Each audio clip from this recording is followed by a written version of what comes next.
বিশ্বনবী জোহরের নামাজ পড়তেন। জোহরের নামাজ পড়ার পর মা ফাতেমার ঘরে, আলীর ঘরে ঢুকে যাইতেন। ঢুকে যাওয়ার পর দেখেন আলী আর ফাতেমা নামাজ পড়ে শুয়ে রয়েছে। বিশ্বনবী দুইজনের মাঝখানে শুয়ে পড়তেন। শুয়ে পড়ার পর আলীর হাত ধরতেন, ফাতেমার হাত ধরতেন। দুইজনের হাতটা বুকের মধ্যে লাগায়া বলতেন, আলী তোমার কি সমস্যা আমাকে বলো, ফাতেমা তোমার কি সমস্যা আমাকে বলো, আমি সমস্যা সমাধান করে দেব। সুবহানাল্লাহ, সুবহানাল্লাহ। এমন আচরণ যদি আমরা সন্তানের সাথে করতে পারতাম, আমাদের সন্তান বাবাকুর হইতো না। বা এমনও বাপ আছে সন্তানের সাথে কথাই বলে না, আছে না নাই? সন্তানের সাথে কথাই বলে না ভালো করে, হেই হুই দমকা দমকি না।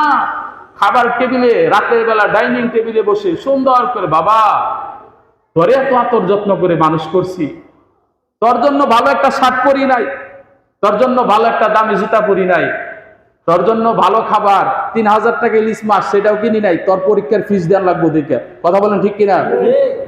মাই ভালো একটা শাড়ি পরে নাই, তোর দুধের কৌটা কেনার লাগবে দেখা। বাবা তুই মানুষের কথা কি করস, কি খাস না খাস, আমার মান সম্মান আর রইল না বাবা, মানুষের সামনে মুখ দেখাইতে পারি না। আপনি এইভাবে বলেন না, সন্তানটাকে এইভাবে বলেন, দেখবেন সন্তান মানুষের মতো মানুষ হয়ে গেছে। সুবহানাল্লাহ। আর আমরা কি করি, ধমকা ধমকি, এইটা সেইটা। ইন্টারমিডিয়েট একটা গল্প ছিল, হৈমন্তী নামক গল্প, যারা ইন্টারমিডিয়েটে পড়ছেন তারা দেখছেন। এই গল্পের মূল প্রতিপাদ্য বিষয় রবীন্দ্রনাথ ঠাকুর লিখছে, তারপরেও যৌতুক বিরোধী লেখা। কি লেখা? যৌতুক বিরোধী লেখা। এই গল্পের মধ্যে বলা হয়েছে, পিতা তার সন্তানের সাথে পিতৃসুলভ আচরণ করে নাই, শাসক সুলভ আচরণ করার কারণে সন্তান বেঁকে যায়। ঠিক কিনা? পিতা পিতৃসুলভ আচরণ করে না। জীবন ভরা শুনছেন খালি মা বাবার হক, সন্তানের হক আছে না নাই? কিয়ামতের দিন সন্তান আপনাকে আমাকে আসামির কাঠগড়ায় দাঁড় করাবে। দাঁড় করিয়ে বলবে, ইয়াউমা ইয়াফিরুল মারউ মিন আখি ওয়া উম্মিহি ওয়া আবি, তোমার মা তোমার বাবাকে সেদিন সন্তান আসামির কাঠগড়ায় দাঁড় করে আল্লাহর কাছে বিচার দিবে। আল্লাহর কথা। কার কথা? আল্লাহর কথা। ইয়াউমা ইয়াফিরুল মারউ মিন আখি, ভাইকে আসামির কাঠগড়ায় দাঁড় করাবে। ওয়া উম্মিহি ওয়া আবি, মা বাবাকে সন্তান আসামির কাঠগড়ায় দাঁড় করাবে।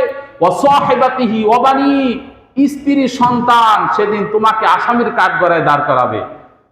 দাঁড় করে বলবে, আল্লাহ নিজে ভালো হয়েছে, আমারে ভালোর কথা বলে নাই, নিজে নামাজ পড়েছে, আমাকে নামাজের কথা বলে নাই, নিজে কোরআন পড়ছে, আমাকে কোরআনের কথা বলে নাই।